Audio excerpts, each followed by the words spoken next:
as the highly touted Otman Za'Atar makes his UFC debut against Teemu Packalén. Za'Atar is in black, Packalén is in gray.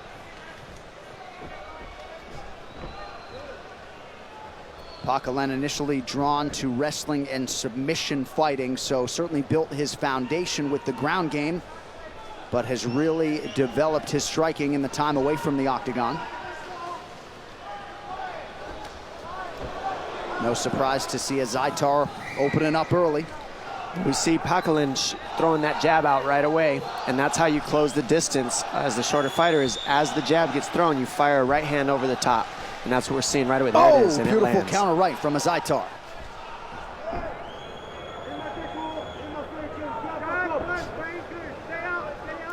We see Otman going to the body early. Leg attacks, you start beating up the body, the hands start to drop, sets up the big headshots as the fight moves on, as we saw earlier in the matchup again with Salikov. A lot of feints out of Za'Atar as he attacks that lead leg of Packalén. Oh, huge right hand. Packalén able to eat it. Oh! Big shots landed when Packalén tries to grapple and get a hold of that clinch. I mean, he's eating huge shots in that clinch from Otman. Couple nice knees there on the inside by Packalén. Ate another big strike there from the bulldozer. Packalén's hurt. He's hitting him with some huge shots.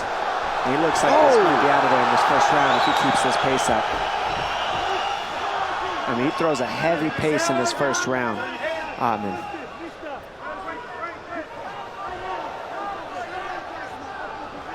Brief moment in the clinch. And now we get some separation. About 3 minutes here to go, round one. It has been all Otman Za'Atar thus far.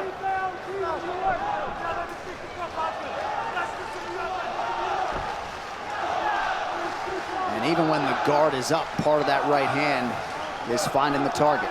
But when you're wearing 4-ounce gloves, you don't even want to eat them on your arms, really. Yeah. It still gets through, shakes your head, and it sets up the next shot. Going to the body, and again, going to that clinch ends up getting him caught with big punches. Every time he goes to that clinch, Otman just starts firing hooks and body shots, and Packalén just seems to keep eating them.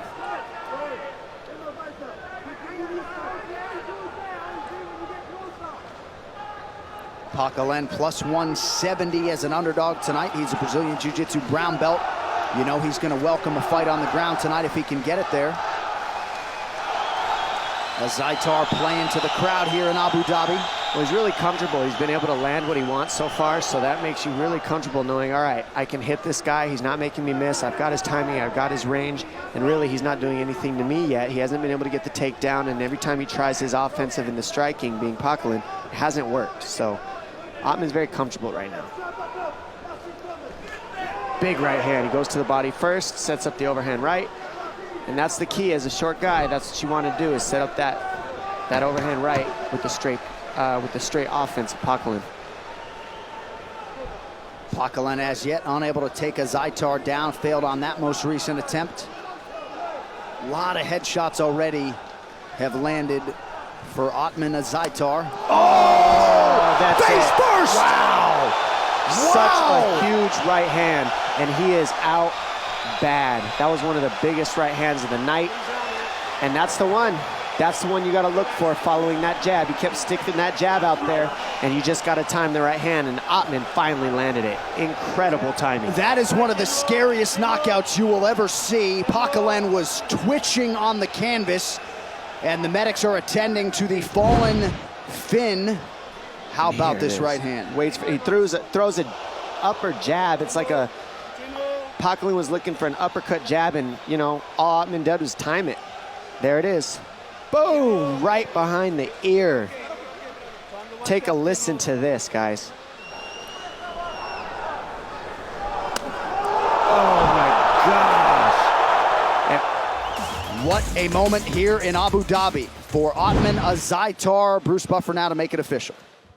Ladies and gentlemen, referee Peter Hickman has called a stop to this contest at 3 minutes, 33 seconds of the very first round, declaring the winner by knockout, Otman Bulldozer Za'Atar. King Mohammed VI.